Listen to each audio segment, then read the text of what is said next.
Hey guys, welcome back. Today we're making roast chicken and veggies. And this is the perfect example of a simple recipe that uses pantry staples or just ingredients that you have readily available. So whether you add or subtract on the spices or the ingredients themselves, you're bound to get a delicious end result, provided that you use salt, pepper, garlic, and oil. So directly into the roasting pan, I'm going to add in the chicken and then any veggies that you have available. I'm using potatoes, sweet potatoes, carrots, and a sliced onion. And then to that, I'm just going to add spices that I have. So salt, some ground black pepper, and the garlic. And everything else is optional. So I had some Dijon mustard,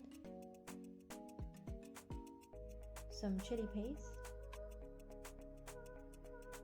some mild diced pepper dews that I had left over from something, some lemon salt, some sweet chili sauce, and oil. And then you're going to use clean hands to mix everything evenly and then distribute it in an even layer. You're going to place this in a 180-degree oven, and it's going to take about an hour and 15 minutes, and you'll just need to turn everything over once halfway. And there you go, all done. You can serve this with a fresh salad or some bread rolls or both. Enjoy!